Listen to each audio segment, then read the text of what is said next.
You will not be so nice when we beat you. That's not happening. As everyone is still high on the heated rivalry fever, it seems like the perfect time to bring some more rivals to lovers drama for all the heated rivalry obsessed junkies out there. By now, everyone is aware that the web series is an adaptation of Rachel Reid's steamy book series, aka The Game Changers. Since its release, it has built an enormous fan base that just can't stop fanning over the Ilya Rozanov and Shane Hollander duo. The series is already a perfect adaptation of the novel with a solid 9.1 IMDb rating. Still, there are some minor changes made to manage the budget, pace, and to create that magical on-screen experience. So, let us dive into every difference between the novel and the series. And just for the record, there's no sign of criticism here because who even needs a perfect match when the series is already this good? So, let's dig in. Begin. See you in October. Team names were swapped for legal drama. The first thing that comes to mind is how the team names are almost the same but different in the novel and the series. So, in the book, Shane plays for the Montreal Voyageurs, and there's Ilia, who terrorizes the ice rink in the Boston Bears. However, the show can't use the identical trademarks, so they come up with their own iconic names: Montreal Metros and Boston Raiders. Look at the bright side. Now the fans not only have one name for their favorite fictional ice hockey teams, but two to fixate over. Also, changes are made to league names as well. In the series, the league goes by the name MLH, which stands for Major League Hockey, whereas in the novel, the league is called the NHL, aka the National Hockey League. Ilia's casting and the missing tattoo. Moving on to the casting of Ilya Rozanov, try to picture this. In the novel, Ilia is the sexy 6'3" guy with his iconic bear tattoo inked on his chest. Don't think he gets the tattoo because he plays for the Boston Bears in the novel. It actually symbolizes his Russian heritage. The tattoo is an integral part of his identity. But Ilia in the series does not possess any such tattoo, and there are different speculations about it. The actors gave different responses about it in the interviews.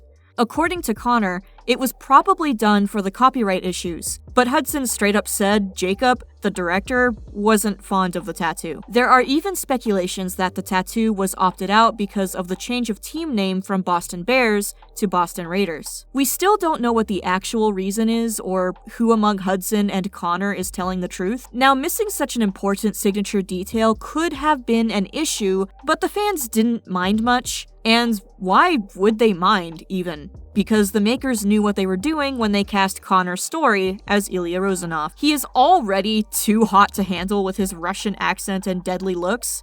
So even if his height did not match the 6'3" bar, nobody really bats an eye. Since we are talking about Ilya Rozanov, let's just drop a fact about his brother.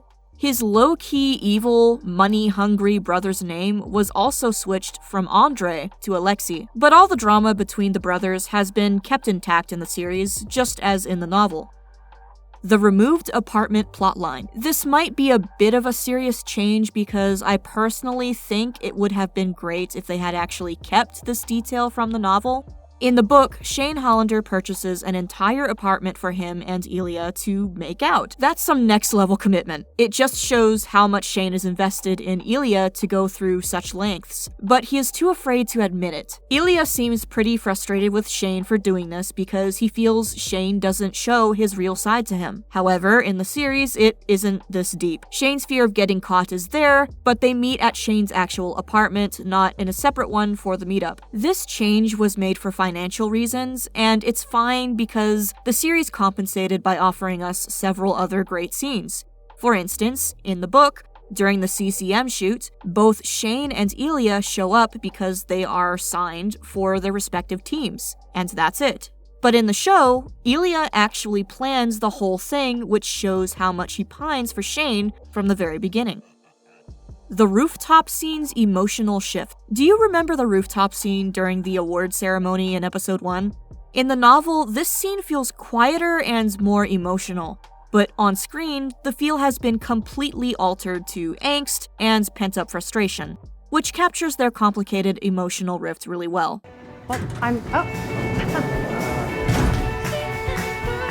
Newly added scenes with Shane's parents. The scene where Ilia has this awkward moment with Yuna at the elevator on his way to Shane's room, and the other scene where Shane explains his YouTube unlikely animal friendships obsession to his dad. These two small scenes actually play an important role in capturing their forbidden romance and the whole rivals cannot be lovers trope. Svetlana's expanded role in the series. Svetlana might have had only a brief screen time in the series, but she holds great importance in Ilia's life. In the novel, Svetlana is a hockey-obsessed fan who is in a casual friends-with-benefit relationship with Ilia, just like in the series. However, there's one change in the novel. Svetlana is the daughter of a former ice hockey goalie. Still, in the series, Svetlana is the daughter of a politician and is Ilia's childhood friend from Russia who has been with him through thick and thin, especially during all his family dramas. It strengthens their platonic bond even more and shows that she is a true friend of his back at home. But in the novel, her character gradually fades away as Ilia ends their friends with benefit pact and enters a relationship with Shane. Additionally, in the novel, Svetlana is the first person Ilia opens up to about his sexuality. But in the show, it is shown that Svetlana gets a hunch about his sexuality without him ever telling her. Because during the funeral scenes, when she comforts him, she departs by referring to Jane, Shane's name on Ilia's phone, as him, showing she knew Jane was a guy and Ilia was bisexual. Yuna, the mom, plus manager. In the novel, Shane's parents did not play a pivotal role as they do in the show. You will find Yuna being a die-hard ice hockey fan and wholly dedicated to Montreal in both the book and series. But the show stepped up her love for Montreal to another level. Yuna also plays the role of Shane's manager in the series. She is seen controlling the brand deals, building Shane's image, getting sponsors, and organizing his schedule, basically curating his entire life. It actually works even better for the plot because it shows why Shane is even more afraid of coming out and maintaining his image. Highlighting Asian representation. The show emphasizes Shane's role as an Asian Canadian hockey player and highlights stereotypes and marginalization. Yuna is seen reminding Shane to represent a community that hardly ever gets a chance in professional hockey. These scenes show how casual racism is common among players who have a similar background to Shane. Like, during the interviews, Shane is often asked microaggressive questions about his ethnicity rather than focusing on his insane display of talent on the rink. Also, during one of the conversations between Shane and Rose, she asks him what it was like to grow up as the only Asian kid playing ice hockey. And I bet that being the only Asian kid didn't make it less intense. In this scene, he expresses that he had it easier than the other Asian kid because he had a Western surname.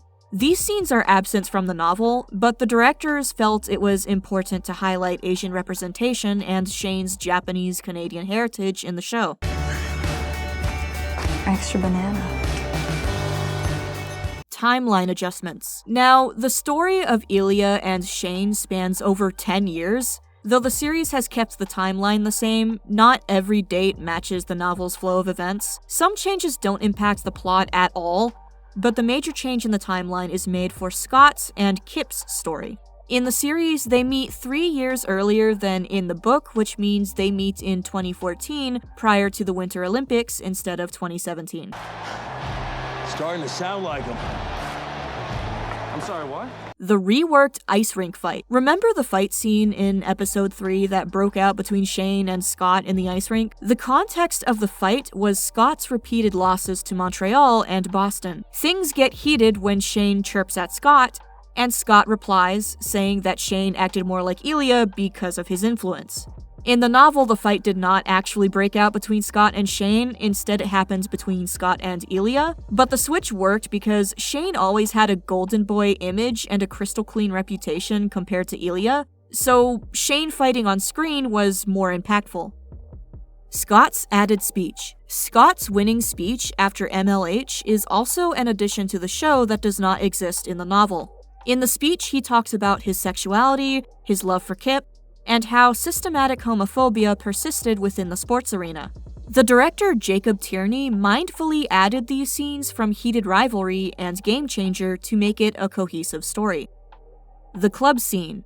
Book versus show. Now, about the unforgettable club scene. If it wasn't emotional enough, this fact from the novel is definitely going to make the scene hit 10 times harder. In the show, we see that after the crossover between Shane and Ilia at the club, Shane sleeps with Rose. But in the novel, Shane actually goes home alone after seeing Ilia make out with another woman on the dance floor. Moreover, he was so devastated that he couldn't stop crying and had to pull his car over during his drive back home.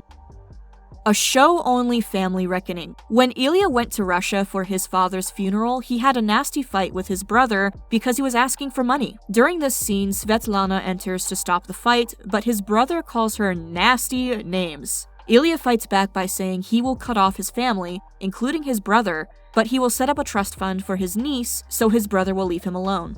But this scene is a new addition to the series, which has no mention in the book. Balancing spice and storytelling. As we know, Heated Rivalry is a spicy novel with several smutty scenes. Even though the series recreates several steamy scenes, some are cut short, some changes in the scene's execution, and some scenes are skipped as well. However, the novel balances the scenes to fit the 6 episodes perfectly. What the? I'm coming to the cottage. The altered cottage scene and proposal. The cottage scene was supposed to be even more romantic and heartwarming than what was shown in the series.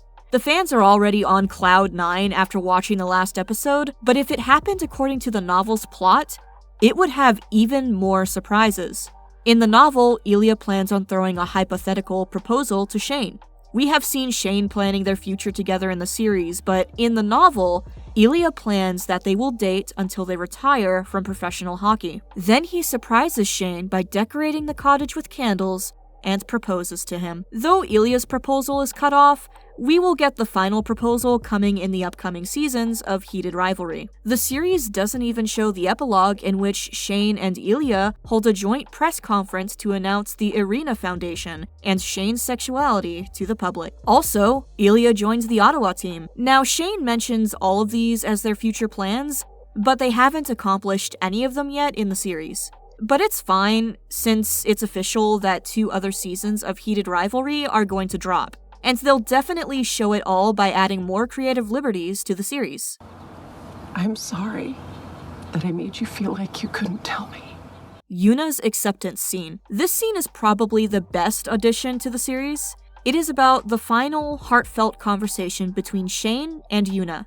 When Shane came to his parents' house from the cottage to tell the truth about his sexuality to his parents were overwhelmed with all the news at first, but they accepted them wholeheartedly. Yuna is seen leaving to process all the information, but Shane freaks out thinking his mom is mad at him. Then the complete opposite thing happened. She asked for his forgiveness for making him feel like she wouldn't accept him the way he was. This acceptance scene is so powerful and emotionally provoking that every fan loves this addition despite its absence in the novel. The director, Jacob Tierney, has taken quite some creative liberties with the show, but they complement the series really well and add a lot more depth.